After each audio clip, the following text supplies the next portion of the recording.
Welcome to Versus, a video series where we'll take a look at two different games of the same genre and examine the ways that makes them unique. Today, we're checking out Dota 2 and League of Legends and how they each go about designing their own playable characters. Whether you're playing champions from League of Legends or heroes from Dota 2, the characters are the forefront of the MOBA genre. They are the single most impactful choice you'll make as a player, and both Riot and Valve take very different approaches when designing them. For Riot, a champion's fantasy is king. They put a huge amount of effort in designing skills that are both thematic in presentation and in gameplay. And when things are themed together, they work together. So much of League's newer champion skills tend to have a logical flow to them. They're designed from the start to synergize with each other, some skills even being entirely dependent on other parts of the kit to activate. Generally, League's champions tend to have all the tools required within their own kits to fulfill their fantasy and their battlefield role. On the other hand, Valve designs their Dota 2 heroes to be a little more incomplete. And while that sounds like a bad thing, it's not. Because Dota 2 heroes are often missing pieces, playing them tends to feel a little bit awkward.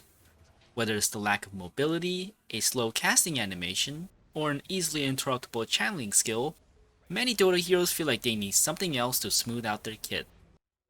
These weaknesses are there by design, and to address them you need to look outside of your own kit, namely other heroes and items. In short, League's champions tend to synergize inward, while Dota 2 heroes tend to synergize outward.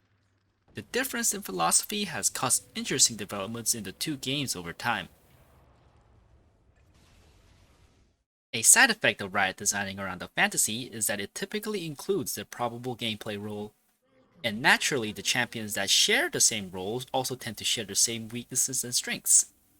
As an example, marksman champions tend to be very weak in the early game, hitting their stride in the late game. And because they universally stay very squishy throughout the game, a well-positioned assassin will often defeat them handily.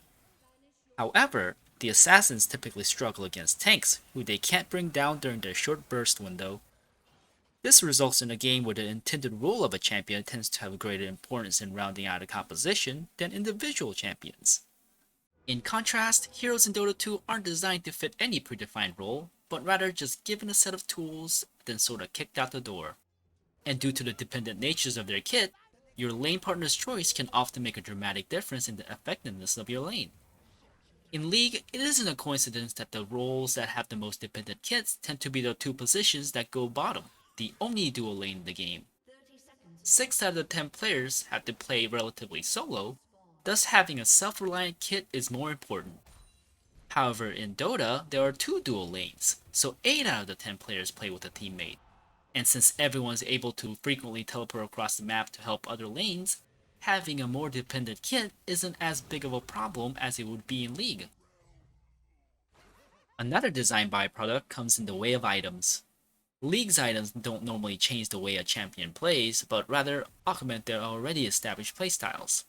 After all, they're already fine-tuned to fulfill their fantasy.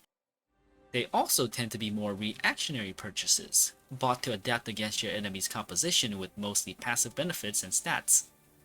Overall, Riot is typically cautious about granting extra utility in items that feels like must-buys. In comparison, many items in Dota have very powerful active effects, often enabling new possibilities for your kit or disabling them for your enemies. Some of these items are so effective at solving inherent problems of certain heroes that they're basically must-buys, and their purchase is almost immediately felt, allowing them to pull off plays that were impossible beforehand. This forces the enemy players to change the way they play to respect the purchase, often buying their own items in an attempt to counter back. Furthermore, Riot isn't afraid to experiment if it means that it will serve the fantasy of that character.